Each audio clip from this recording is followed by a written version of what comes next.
Welcome back, Clive, and thanks for joining me. Can I begin by asking what is meant by contributing factors?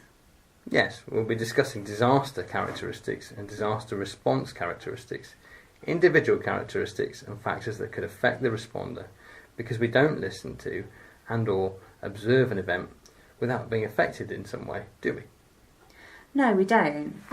And it is important to discuss the characteristics you have mentioned, even though it is unlikely that we'll find ourselves offering psychological first aid in disaster areas such as war, famine, natural disasters in Burton or Uttoxeter. But I stress that the World Foundation for Mental Health president wrote, when referring to this year's 2016 World Mental Health Day theme, that psychological and mental distress can happen anywhere, in our homes, our schools, workplace, transport systems, in the supermarket, public spaces, in the military and hospital. Psychological and mental health first aid is potentially life-saving, and we all need to have these skills. So it makes sense to ensure that we discuss psychological first aid not only as it relates to our immediate environment, but in a much wider context. Okay, yes, I agree. So when we think of disaster characteristics, we need to consider the type of disaster, when it occurred, who's affected, what is affected, and where it happens. Not only that, but the disaster response characteristics as well, such as how much people are prepared, post-disaster living conditions, such as what's available to the people in distress, is evacuation necessary, where to, is transport available, what is it? Okay, so I was thinking in our own country, for example, in areas of extreme flooding, we may need to think about the availability of food and water, the effects of a delay in receiving relief services and medical care, a place for people to stay when homes become flooded. Yeah, that's a really good example. And also, it's important to take into account the individual characteristics.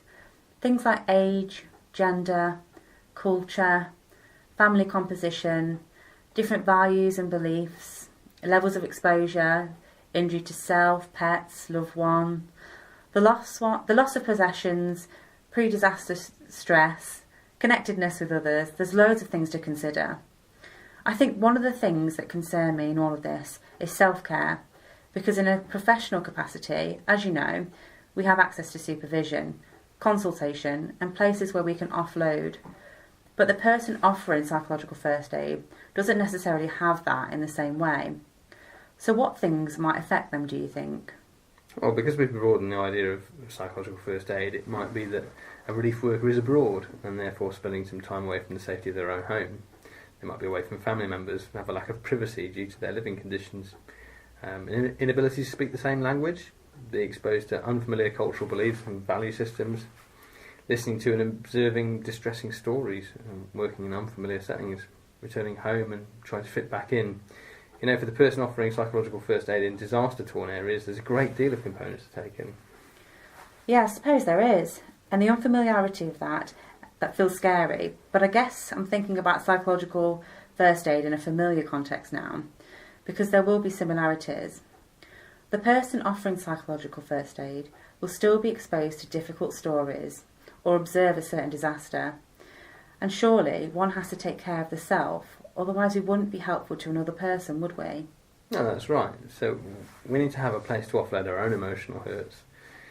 Things that we may have heard that are upsetting, those sort of things. Self-care is essential, but I understand that Burton and Uttoxeter team have put together a range of different resources and materials that have not remained within the tight boundary of the World Mental Health Day brief, but have gone well beyond it. Am I right? Yes, they have.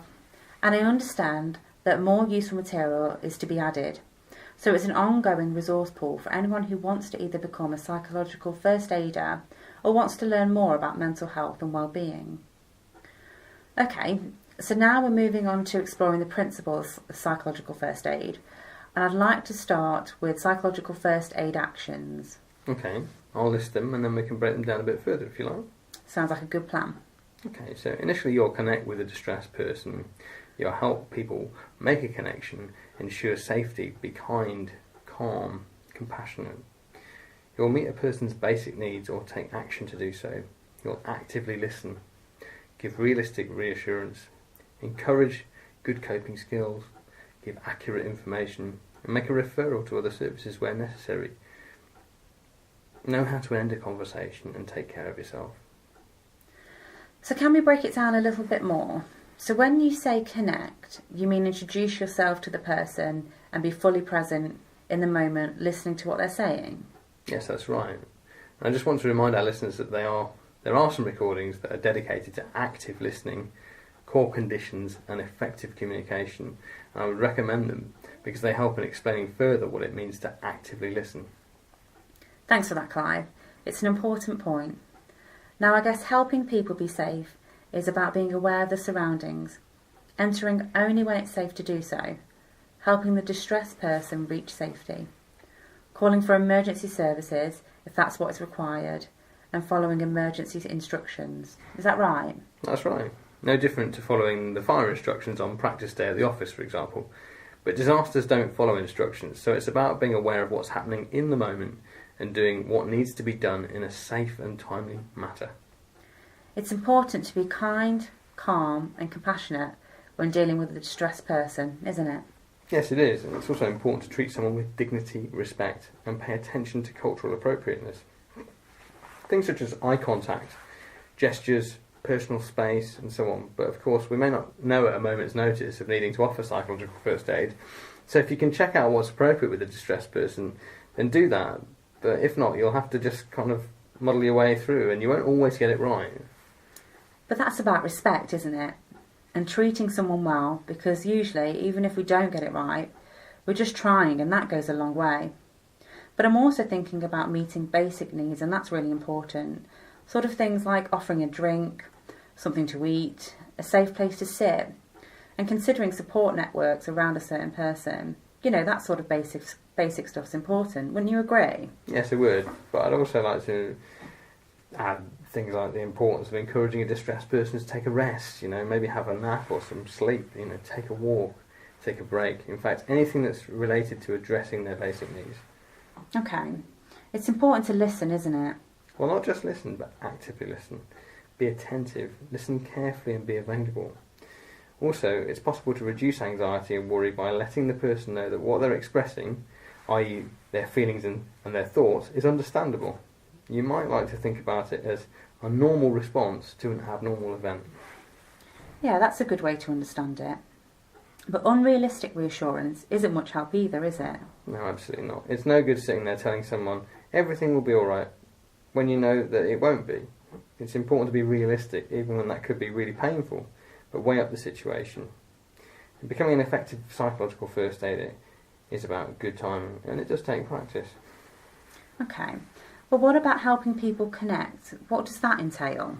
Well, again, this depends upon the situation, but you might want to encourage a distressed person to use a phone to let loved ones know they're okay.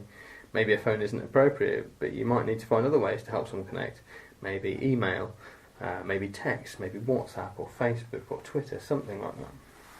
I see. But as you were saying that to me, I was thinking about train crashes. When people are pulled from the wreckage and then you see them on the news talking down the phone. All those high emotions, often people involved in distressing situations, it's important to give accurate information with regards to available resources. Yeah, because that distressed person may be too upset to listen at the time, but will find the information you've got helpful later. Maybe within a couple of minutes, it might be the next day, or it might even be the next week. It doesn't matter, but it has to be accurate and well timed. Resources can be really helpful, and we have already referred to other resources available from the Burton and Uttoxeter team. So I suppose, in a way, we've demonstrated the importance of letting people know what's available just in our conversation alone. Yes, and of course, many things we've already talked about, people do every day, and it's just a case of picking it apart, and we've been looking at the details. You think about the different conversations you've had with people on a daily basis, how you've helped them, how you've got involved, and find things out. Reflecting on everyday interactions will help you develop as a psychological first aider. I'm just wondering about referrals.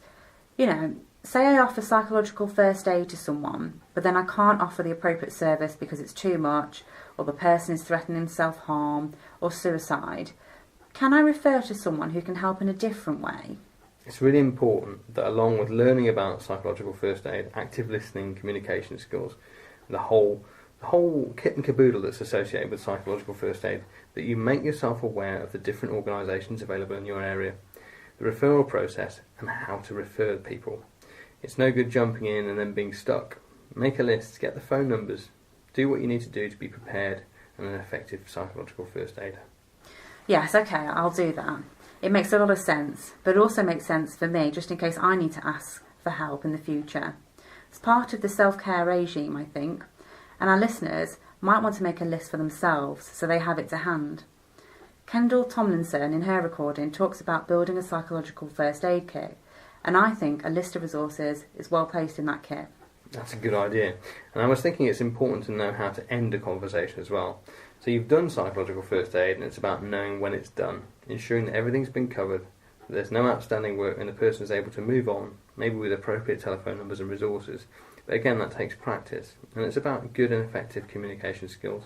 And yes, as we've said, these are adequately covered in the other recordings. Well, we're just about done then, and our conversation ends here.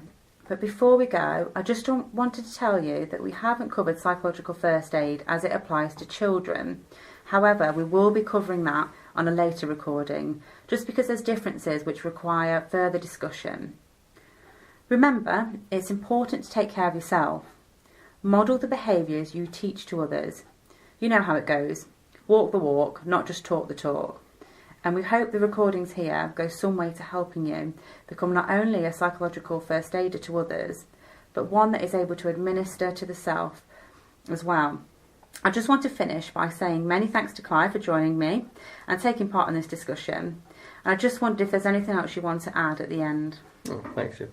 Well, in relation to administering to the self, I was thinking about cognitive behavioural therapist Aaron Beck when you were talking about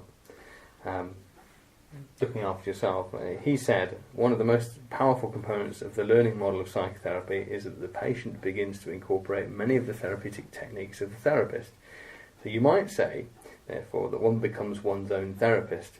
And whilst that may sound overwhelming as you sort of slip into the morass of your own distress, it has the potential to offer a much more positive outcome for you. And lastly, it was Vinnie Jones, wasn't it? It was Vinnie Jones, that's right. Thanks, Clive. Thanks, Jim. Bye-bye now.